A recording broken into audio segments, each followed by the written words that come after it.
being recorded.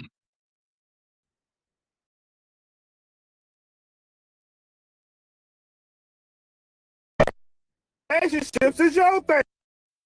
Hello, ladies. So, I just wanted to approach the all men thing from yet another angle, okay? Because it is very critical so that we get it, so so much that there is no confusion on an instinctual basis. Right? We have to keep talking about it until we get it, until there is no confusion on an instinctual basis, because that is what is going to reset. What's going to reset your instincts to behave at the at the level that was biologically programmed into you, right? At the level that was biologically programmed into you. And that is important because what was biologically programmed into you is optimal for your survival. It is optimal. There's an allowance for you to learn from the environment. There is an allowance for you to learn from the environment. But there is no allowance for you to be brainwashed, right? There's no allowance for you to be brainwashed. So we're going to keep talking about it until you get it on an instinctual basis.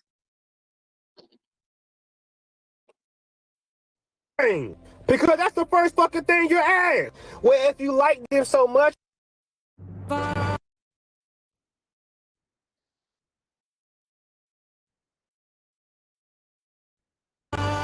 Golden things or sparkly waves. All dudes are the same. All of us want one thing. We just got different ways of going about it. Don't sit there and think for 1 minute, for one moment, that man is different. He's not different. Is this man saying that?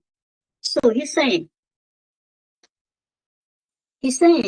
all men are the same and they all want one thing. And what did I tell you that all men want? They only want the sex. The child that they want, the child that they say they want, that is your part. That is your part of his genes. The XY part of his genes, the X part is the human. That's your genes. That's the female genes. That may be what is causing it to do that. That may be what is causing it to simply want kids. But they do not want your kids. They do not want their human kids. They want what? One thing, sex. That means that the sex is giving them something that we have yet to discover.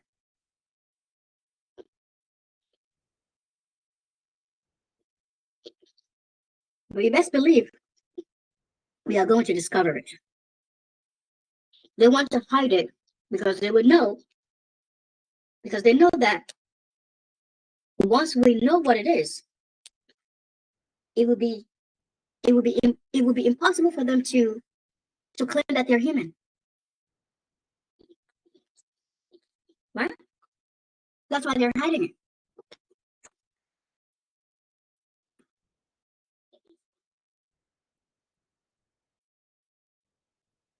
That all men would cheat. This happens to women nearly every time we go out, yet most of us manage to stay faithful. Is this man saying they all would cheat if given the opportunity? So men don't stay faithful because they're good men. They only stay faithful because they don't have opportunities. Yeah, that's exactly actually what I believe. And you have to understand that I haven't been wronged by any man. I haven't been wronged. I mean, that's not completely true. I mean, you've been wronged by basically almost anybody that you've come across, right? But not to the level of what women describe in relationships. Yeah, I've never experienced that. So I haven't really been wronged to a level that would make me hate men. You understand that? This is not coming from personal experience. This is coming from actual research. This is coming 100% from research. When I started my research, I started it in order to understand men better, in order to be fair to men. In order to be fair to men, you have to understand this. I started this research in order to be fair to men. When I kept hearing about, you know, the abuse and all that stuff, because I hadn't really been in relationships long enough to have to experience that, because I was kicking them out to I was already kicking them to the curb, like, you know, as basically as soon as we got together, right? Because I wasn't putting up with the BS. But when I started, you know, when I started, and then, you know, when I'm not dating, I was mostly not dating. And when I wanted to date, it would be to appease society, right? It would be, but then I would get so sick of it, right? You know, I would like a guy, and then he would start messing up like almost immediately, and I'm just done with him, right? So I didn't know that that's not how you're supposed to do it. I didn't know um, that women were putting up with these things, and I started to ask, maybe something was wrong with me, because how come I'm not staying in these relationships, right? But every time, you know, but I never in my life thought that the trick to keeping a man is to put up with his BS. I never ever in my life thought that. I thought that it was, you know, maybe, you know, other women were prettier, you know, they were thinner, you know, they were taller, or they were shorter, or any of the 5,000 other things, right?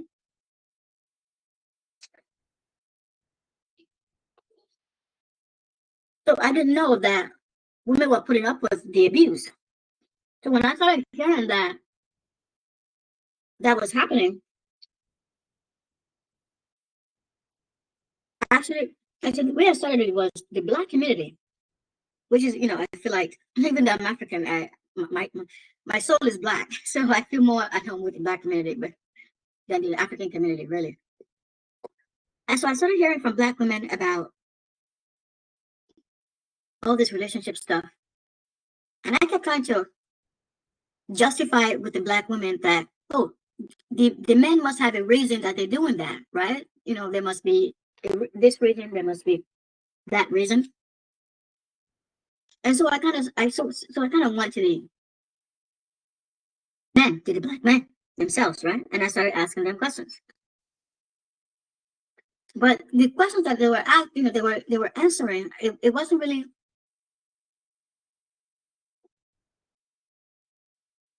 it wasn't really getting me anywhere until three things happened. Until actually, is it two things or four things? Anywhere from two to three things, depending on how you look at it. It was two topics, right? It was about, one, would you let a woman, you know, a woman that was homeless, would you let her stay in your house, you know, with a child? With a child. She would be homeless with a child. Would you let her stay in your house temporarily? And there were three instances, on three different social media platforms, three different men, all of them Black, who said, hell no, she would have to give up sex for that.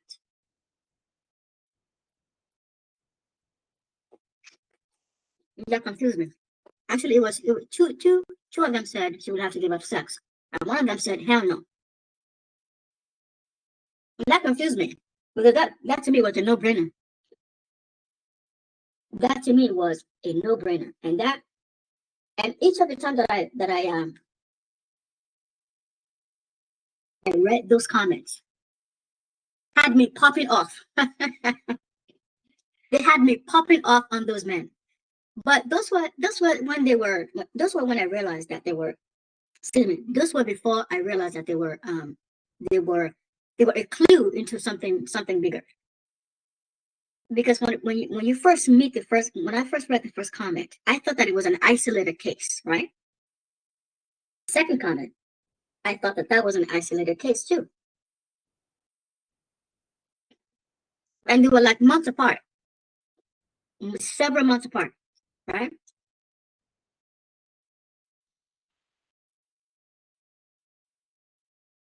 I read the third comment, and then there was a second topic. There was a second topic about single women, about mothers of men who were single. The mothers were single and raised their kids as single moms. And literally all the men, literally all of the men were basically verbally abusing their mothers. It was a common thread. It was one of those hot discussions on social media. It was on YouTube, and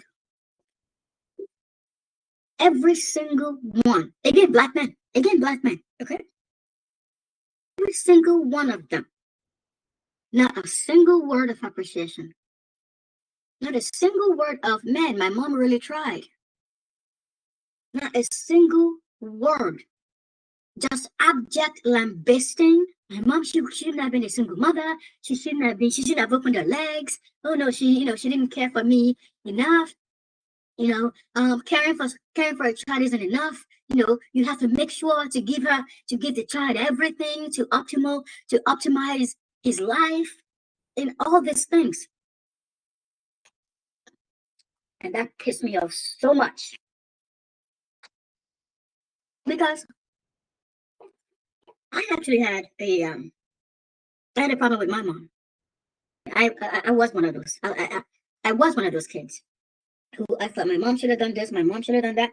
Except that was when I wasn't mature, right? That's when I wasn't mature. That's when I felt like life was hard and all these things, and she really shouldn't have given birth to me, etc. Then I matured and I started to experience life as life was really meant to be experienced. And I realized that my mom had 6 kids. She really did her best. She had 6 kids, barely any resources. She did her best, right? She did the best that she was capable of. And that in itself was to be appreciated.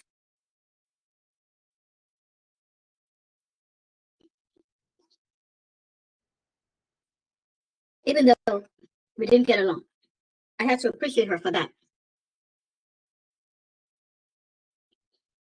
Right?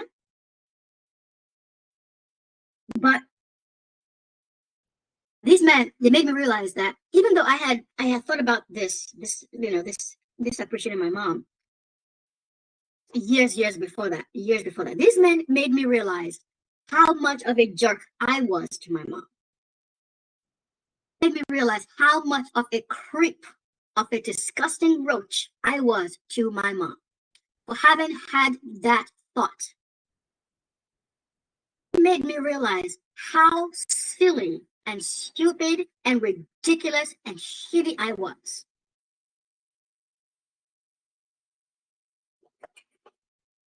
To my mom. It made me realize that there is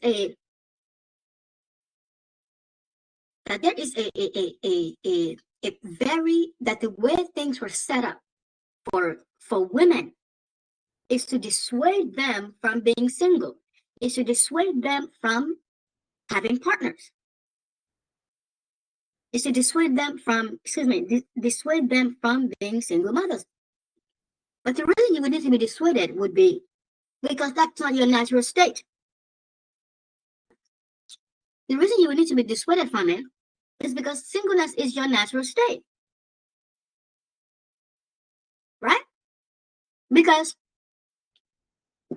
this is like saying you need to be dissuaded from using your muscles, right? Well, whether you sit home all day or not, you're gonna use your muscles at some point. Even if it's just your neck muscles, you're gonna use them at some point. So that's why you would need to be dissuaded, because you cannot not help using them, right? The reasons you would need to be dissuaded is because your natural state is that you are parthenogenic, which means that you have children all by yourself.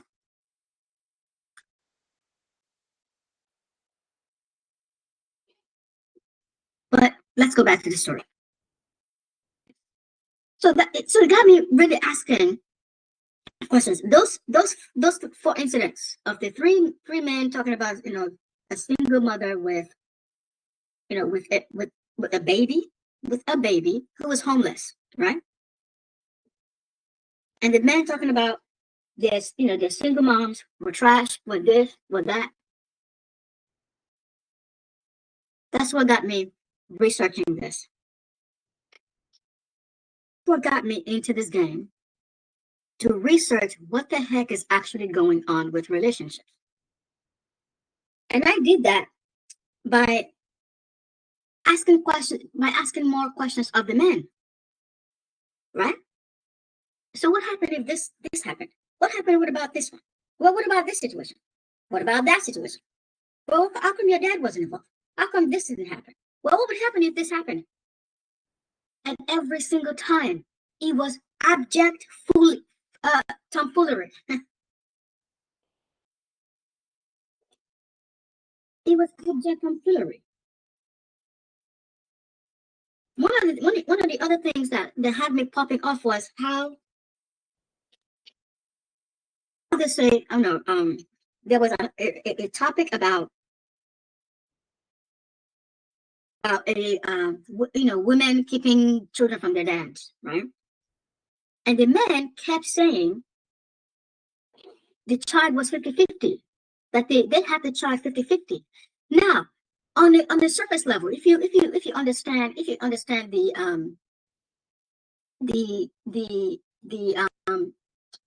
process of when someone says something silly, but you kind of just accept it, right? But then they want to put their backs into it, right? They want to put their chest into it, and now you have to like knock them down by showing them what is actually true, right? So let me give you an example, which is someone says,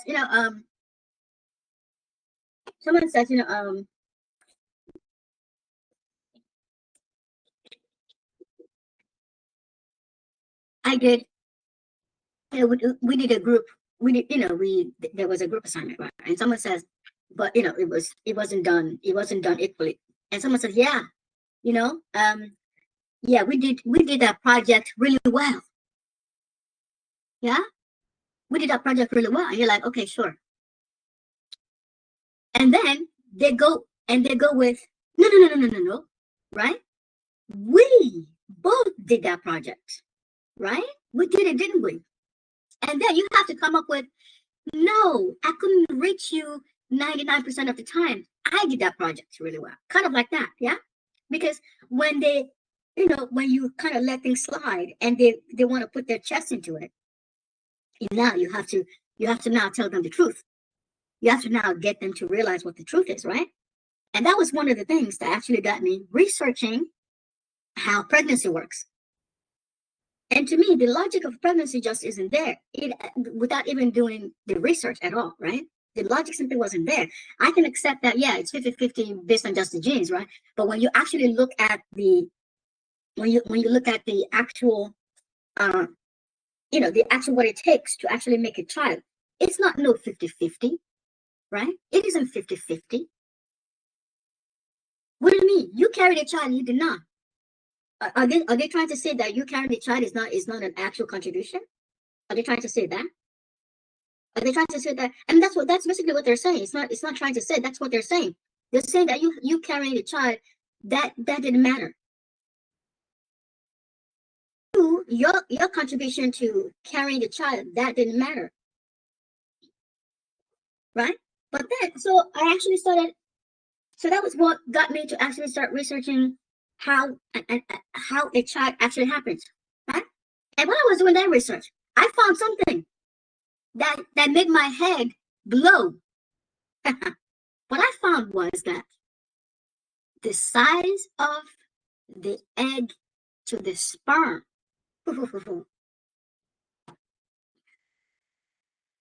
yeah,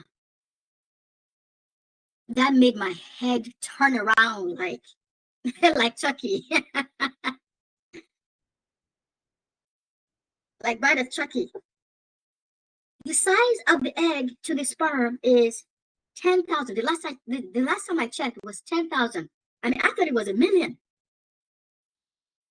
but someone is actually saying that it's actually 10,000. I don't actually know if I accept that 10,000. I'm gonna have to research that further. But the point is that the size of the egg to the sperm is so large that it is clear who is having a child. And I realized, I started thinking about why that would be. I started thinking about why that would even be. And I realized that there were a lot of things in the cell. There were a lot of things in the cell. That's why it was that big.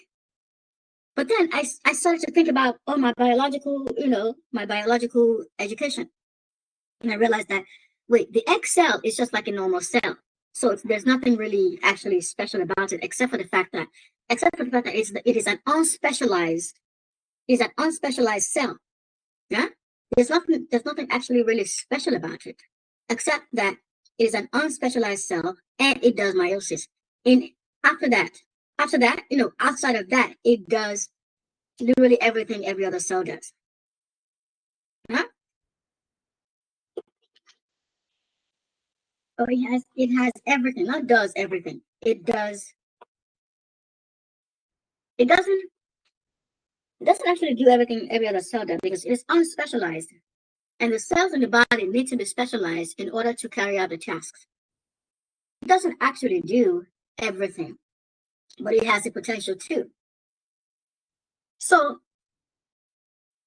I kind of just started thinking about, all the cells, all this, all the things that, my biological education from years ago. So, and I realized it is a sperm that is ultra small. The sperm is ultra small because it is not the one reproducing. No. Let me repeat that. Let me say that another way. The sperm is ultra small because the woman already had everything she needed to make a child, right? Because of that. Hold on. Let me repeat that because the woman already has everything to make a child because she was already designed to make a child on her own. That means that if someone, something, anything wants to interrupt that process, they don't need a lot. Ooh, that is so deep. They do not need a lot of things. Only need a little bit. That's why the woman's stuff is so much bigger and everything is in her. Let me give you an example. Like a lot of TikTok videos are showing you like how to alter different dresses, right? How to alter different dresses, your pants, etc. Now, in the grand scheme of making, let's say, a pair of jeans, you have to what? You have to source the materials. You have to and then you have to cut it. Then you have to cut it. You have to measure it. You have to cut it. You have to do all these things. So if you look at the entire process of what it takes to make the jeans, right? It's going to be a long drawn out process, right? But if you need to alter it, it is what? It can be done in a space of 5-10 minutes. That is what is going on. Because the reason you only need to do a little bit is because the bulk of the work is already done.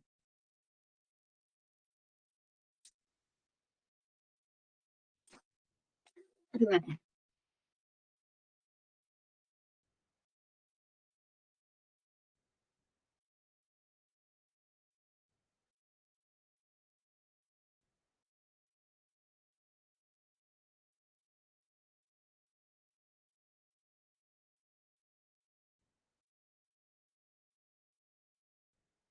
Because the bulk of the work is already done, and more importantly, insofar as the egg is concerned, yeah, all the materials you would need are already there. Oh God, that is so deep. All the materials you would need are already there. That's why the sperm only. That's why the sperm is only that small. That's why the sperm doesn't need to do it a lot, because it is interrupting what is actually going on with the woman. If you are going to design something, if let's say you are going to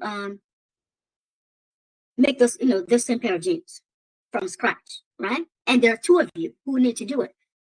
Well, how do you think the work would be? The work would be spread out, would be divided between you. Do you think that you would make all of that, right? All of that, and then there's going to be like a last portion of it that the other person would have to come in and do?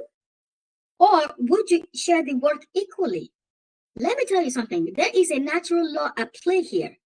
And that law says when there are two individuals, two things that need to accomplish something, the work is usually divided into an equal part.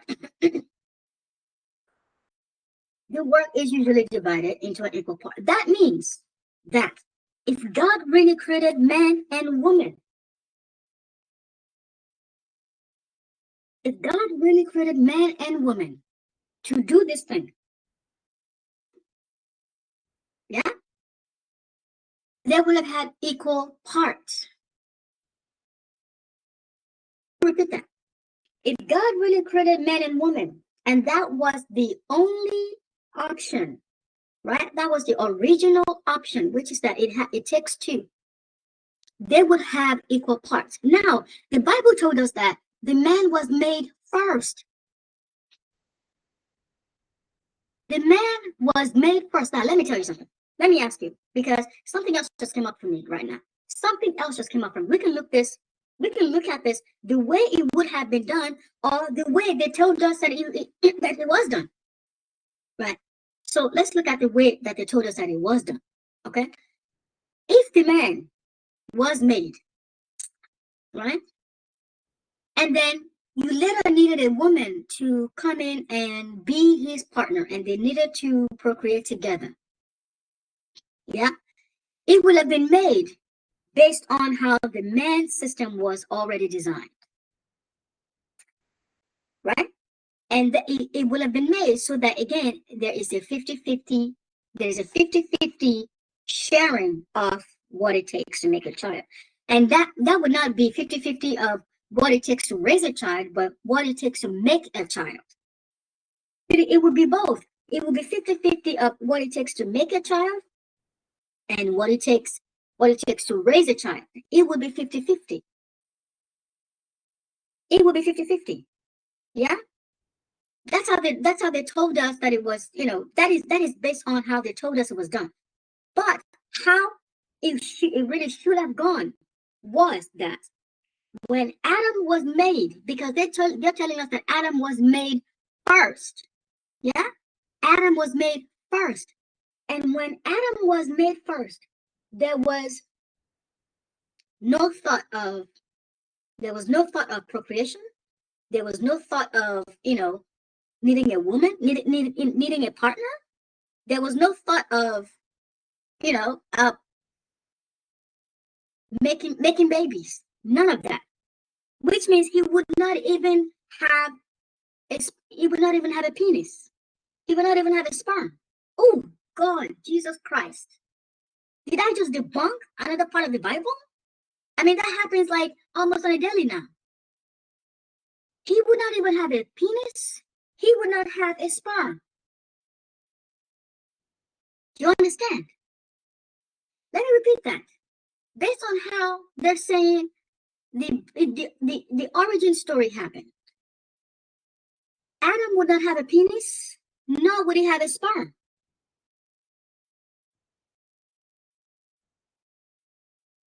Because procreation wasn't thought about at the time. But if you thought that procreation needed two, why would you make one and then tell them to multiply?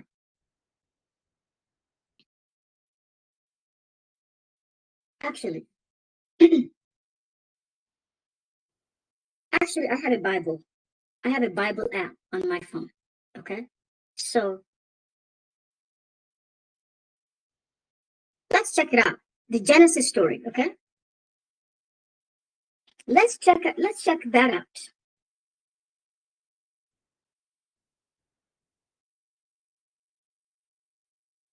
Let's check out what the origin story says.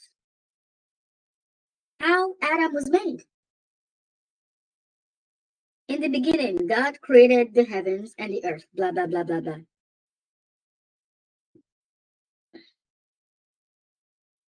And God said, let there be lights. No, that's not it, okay? Let the water teem, okay? God, let us make mankind in our image, in our likeness, so that they may rule over the fish, the sea, and the birds in the sky, over the livestock and all the wild animals, and over all the creatures that move along the ground. So God created mankind in his own image. In the image of God, he created them. This is the first chapter of Genesis. It says it created them, which means it created two. That's what it's saying. Can you understand? There is a rewrite of this chapter in chapter 2 or something, in a later chapter. I can't remember what chapter, right? There was a rewrite that said only one man was created. So let's address the them first. If a them actually did happen, it means it would have created at least two, which again goes back to the creation would have been twice. The creation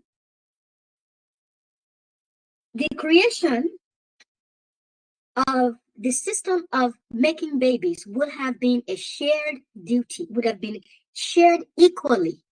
It would have been shared equally.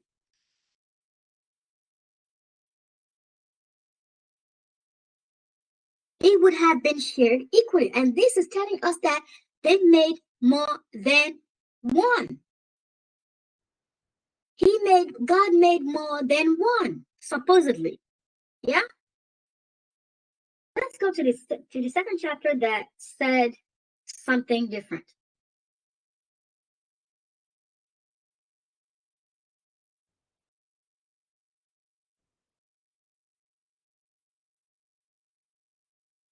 So I found it. Okay, so it is chapter 2. It is in chapter 2. Thus the heavens and the earth were completed in all their vast array. By the seventh day, God had finished the work he had been doing. So on the seventh day, he rested from all his work. As you can see, this is a continuation from the first chapter. So that in the second chapter, they recognize that the work, they recognize that the them work that God did was valid. That's why it's continuing. Then God blessed the seventh day, and made it holy, because on it he rested. He rested from all the work of creating that he had done, Adam and Eve. This is the account of the heavens and the earth when they were created, when the Lord made the earth and the heavens. Now no shrub had yet appeared on the earth, and no plant had yet sprung up. For the Lord God had not sent rain on the earth, and there was no one to work the ground. but streams came up from the earth and watered the whole surface of the ground. Then the Lord God formed a man from the dust of the ground, and breathed into his nostrils the breath of life, and the man became a living being. Now the Lord God had planted a garden in the east, in Eden, and there he put the man he had formed. The Lord God made all kinds of trees grow out of the ground, trees that were pleasing to the eye and good for food. In the middle of the garden were the tree of life and the tree of the knowledge of good and evil. Now that was something else that I noticed. How come God didn't say he gave man animals to eat? Whew. A river watering the garden flowed from Eden, and there it was separated into four headwaters. The name of the first is the Pishon. It winds through the entire land of Havilah, where there is gold. Blah blah blah blah blah blah. The name of the third river is the Tigris. The name of the first is Pishon. Blah blah blah. The name of the second river is the Gihon. The name of the third river is Tigris, and it runs along the east of Asher. And the fourth river is the Euphrates. I read that so you understand where the origin of this Bible, of this God came from, right? And it is somewhere in the Middle East. This is somewhere in the Middle East. And in case you don't understand what that means, it means that men in the Middle East made this stuff up. And because they were around these rivers at the time, right? These were the rivers that they were around. That's why they were using these rivers, because they were making this story based on their lives, right? So the things that they were aware of would be limited to what was around them. Now, a God who created the world would have been aware of the entire rivers of the entire world. You understand? The Lord God took the man and put him in the Garden of Eden to work it and take care of it. The Lord God commanded them, you are free to eat from any tree. The Lord God commanded the man, you are free to eat from any tree in the garden, but you must not eat from the tree of the knowledge of good and evil, for when you eat from it, you will certainly die. The Lord God said, it is not good for the man to be alone. I will make a helper suitable for him. See, that is what I wanted. That is what I wanted for you to get. When he made man, he didn't say procreate. Procreate. That means that the way he would have made man would have been based on what he expected man to do at the time. Let me repeat that. How he made man would have been based on what he expected man to be capable of at the time. And procreating was not part of it. It was only after Eve came that he said, go and populate the earth. You are free to eat from any tree in the garden, but you must not. The God said, it is not good for man to be alone. I will make a helper suitable for him. Now the Lord God had formed out of the ground all the wild animals and all the birds in the sky. He brought them to the man to see what he could name them, and whatever the man called each living creature, that was its name. So the man gave names to all the livestock, the birds in the sky, and all the wild animals. But for Adam, no suitable helper was found. What did he need a helper for? What was he doing that he needed a helper? Now the Lord, let me read that again. Now the Lord God had formed out of the ground all the wild animals and the birds and all the birds in the sky. He brought them to the man to see what he would name them. And whatever the man called each living creature, that was its name. So the man gave names to all the livestock, the birds in the sky, and all the wild animals. But for Adam, no suitable helper was found. Okay. What would he need? What would he need a helper for? Again, you make something based on how you expect it to go. And a God should know how this thing should go from the beginning. So if you were going to make him and he was going to need a helper, then you would have made a helper. or you will have made him, and he wouldn't need a helper. Either way, this story doesn't add up in any way, shape, or form. Right? So what you expect him to do, you understand that as a supreme, supposedly all-knowing God, there is no option for you to not know what Adam was going to be doing. There is no option for you to not know what Adam was going to be doing. Otherwise, that means your ass is guessing. Why are you guessing if you're all knowing?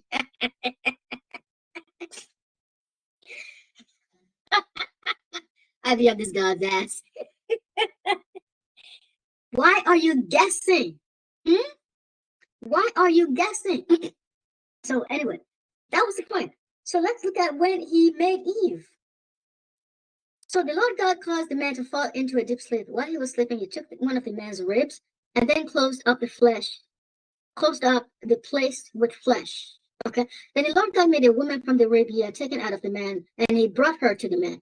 The man said, this is now bone of my bones and flesh of my flesh. She shall be called woman, for she was taken out of man.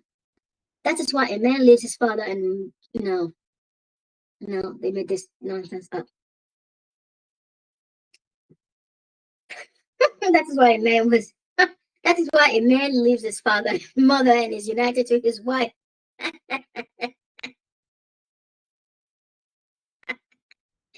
is so crazy.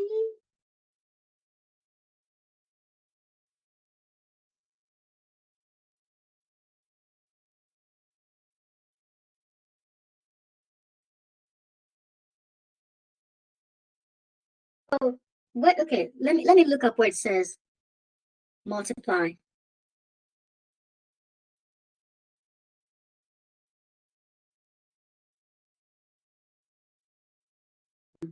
Genesis 9. Okay, no, but it has to be in Genesis because this was in Genesis. Fruitful and increase in number. That was in Genesis 8. Okay. This is basically another creation story. So the creation story was 3 times now. The beginning. Okay. Oh no. That says Genesis 1. Genesis 1:28. The beginning. So he did say, be fruitful and multiply. Okay. In Genesis 1. So why did that say Genesis? Oh, I read it wrong. Did I? Genesis 8:17. Isn't that Genesis 1? Excuse me. If it says Genesis 8:17, isn't that Genesis 8? Isn't that chapter 8? Yes, I'm not wrong. It says definitely chapter 8, but then it takes me to Genesis 1. God blessed them and said to them, be fruitful and increase in number, fill the earth and subdue it. Rule over the fish in the sea and the birds in the sky and over every living creature that moves on the ground. But it didn't say to eat them. That's very interesting. Genesis 1, in the beginning, God created the heavens and the earth. Now the earth was formless and empty. Darkness was over the surface of the deep, and the Spirit of God was hovering over the waters. And God said, let there be light. And there was light. God said that the light was good, and he separated the light from the darkness. God called the light day, and the darkness he called night. And there was evening, and there was morning the first day. And God said, let there be a vault between the waters to separate water from water. So God made the vault and separated the water under the vault from the water above it. And it was so. God called the vault sky, and there was evening, and there was morning the second day. And God said, let the water under the sky be gathered to one place, and let dry ground appear. And it was so. God called the dry ground land, and the gathered waters he called seas. And God saw that it was good. Then God said, let the land produce vegetation, seed-bearing plants and trees on the land that bear fruit with seed in it, according to their various kinds. And it was so. The land produced vegetation, plants bearing seed according to their kinds, and trees bearing fruit with seed in it according to their kinds. And God saw that it was good.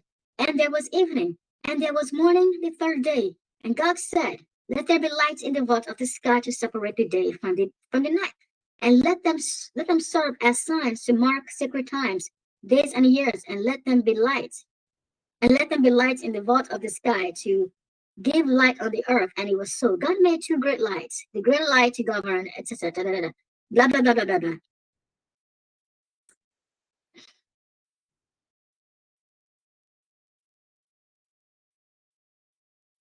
To let the land produce living creatures according to their kinds, the livestock, the creatures that move along the ground, and the wild animals, each according to its kind. And it was so. God made the wild animals according to their kinds, the livestock according to their kinds, and all the creatures that move along the ground according to their kinds.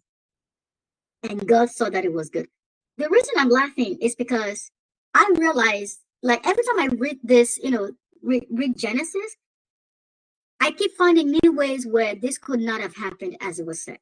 Because imagine you're trying to make the pair of pants that that I described, and you're coming up with let's make this pants according to all kinds of pants, right? Let's make these pants according to all kinds of pants, and boom, right? You would have to go and source out, what it is that you want, etc. You are the one who has to come up with the kind that you're making, right? But they're saying let the animals appear according to their kind, which is that what even is that, right? Basically saying, let it appear according to the kinds of animals that we see. But you would have to design the animals. As a creator, you would have to design what the pants are going to be like. You would have to design what the pants would look like. You wouldn't say, let's make a piece of cloth and let's design it like pants, right? You would have to create a design and then call it pants. But you would only use words like that if those things had already existed. If those things had already existed, let this cow, let this cow, let this cow, let this cow exist according to its kind. Yeah, because there's already an existing kind of cow for you to use as an example. God blessed them and said, "Be fruitful and increase in number." So God created mankind in His own image. In the image of God, He created them, male and female. He created them. God blessed them and said to them, "Be fruitful and increase in number, fill the earth and subdue it." So He only said, "Be fruitful" after He created the woman. After He created the woman, when Adam himself was created, oh my goodness, this literally just mirrored exactly the parthenogenesis that I was talking about. When He created Adam, He didn't tell him, "Be fruitful and multiply." It was only after Eve was created that He said, "Be fruitful and multiply," which means that it was Eve who was supposed to multiply. Eve alone.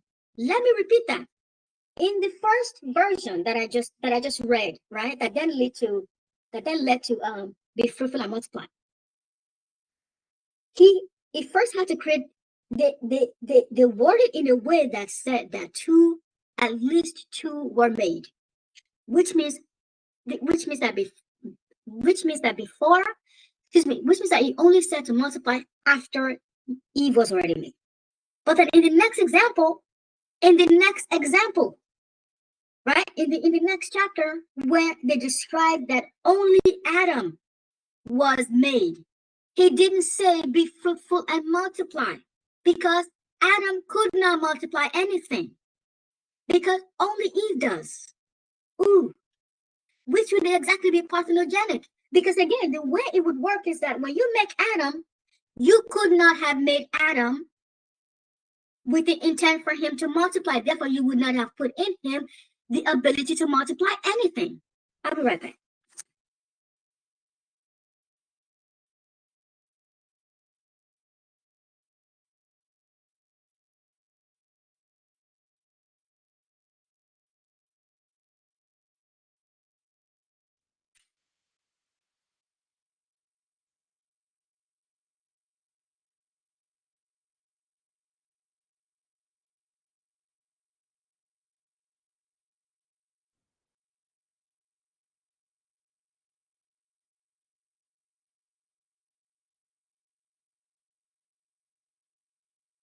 could not have put into Adam the ability to multiply anything. He would have been made barren. Because again, when you first make him and you did not have the intent to multiply, you would not have given him the ability to multiply. That means then you create Eve and she would have had the ability all on her own to multiply. That would have been parthenogenesis. Ooh, goodness gracious.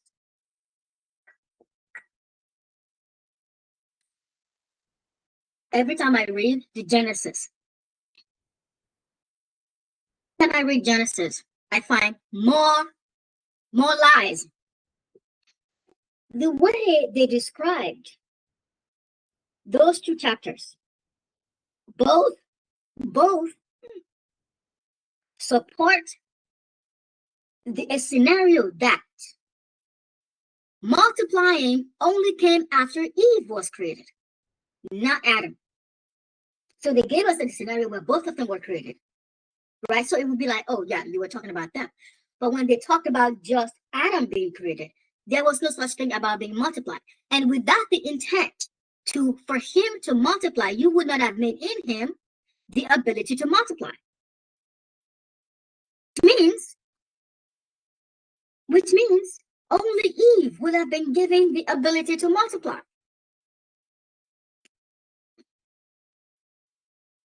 Which means, again, parthenogenesis. Which means that in order for Adam to be able to multiply with Eve, there would have had to be changes to him. And they didn't talk about changes to him.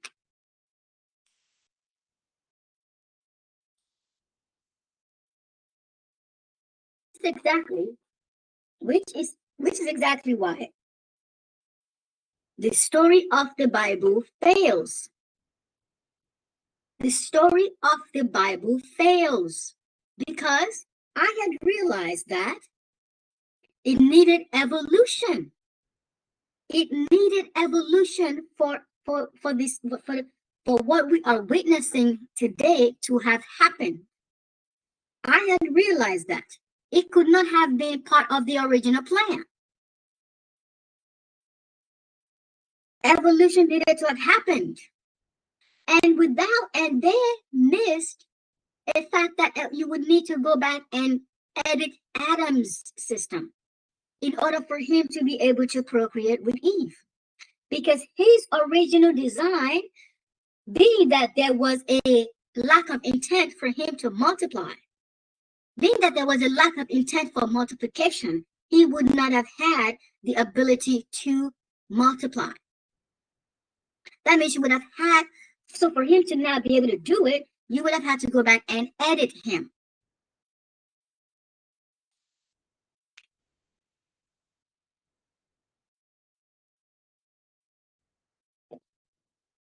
So this got into a theological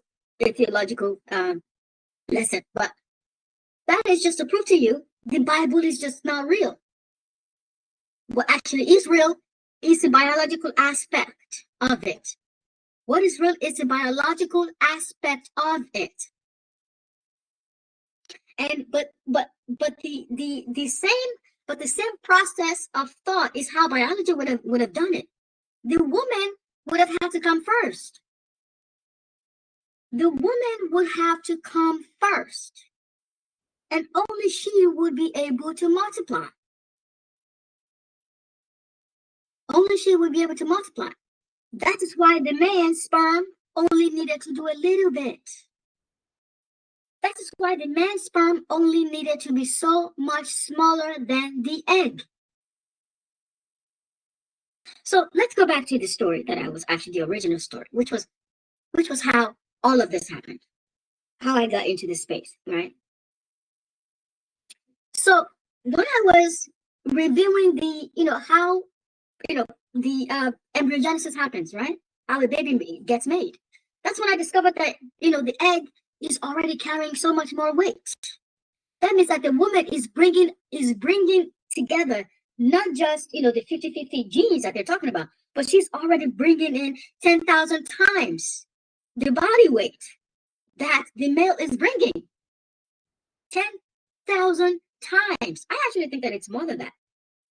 But look at it, 10,000 times the body weight of what the male is contributing. Because you don't just need genes to make a child. You need genes and a cell. And it's only the woman who brings the cell. Yeah? And then I kind of realized that and then something happened to make me think about how small were these eggs. I saw a video of an egg. Was it an egg? An egg being inserted with a sperm, right? And I caught a view of the level of the strength of the microscope that they were using, right? And the reason we use a microscope is because, of course, the thing that you're looking at is so small that you need help seeing it, right? And the level of the microscope was so large.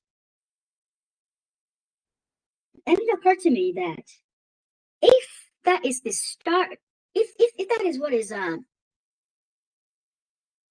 is how small an egg is, and then a sperm is even smaller than that. It's 10,000 times smaller than that, right? Right? How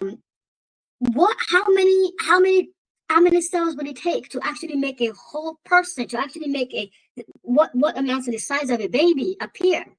How many cells? Trillions of cells. Trillions of cells. Yeah, trillions and trillions and trillions of cells is what it takes. And the woman is the one who has to feed all of that. The woman has to feed all of that process, not the man, the woman.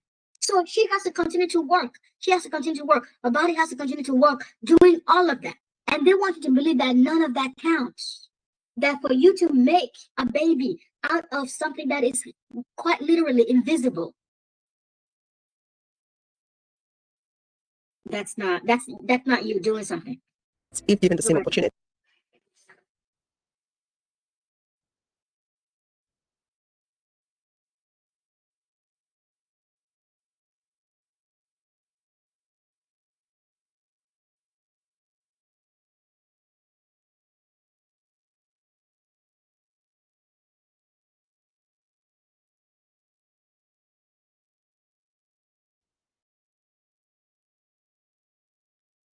So they want you to believe that you didn't do anything worthwhile. But the man did, though. That the man did 50%. How is that possible? How is that actually possible?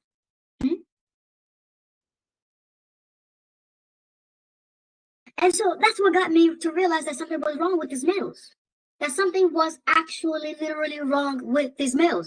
And so it continued to drive my research, continue to drive my research. Here we are today. When I realized after all this research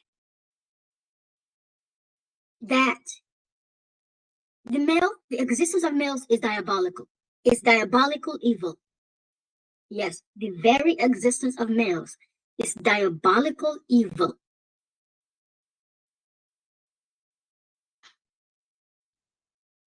The existence of males is evil. Let me repeat that. I'm not going to be silent about this because you are seeing the disease, the decay that they are bringing on this world. And you want to pretend that having them around is a good thing. We have to stop lying to ourselves. The existence of males is diabolical evil. It is evil. Yeah. I'm actually going to end it there, and I will bring up this same video in another chat because this has gotten too long.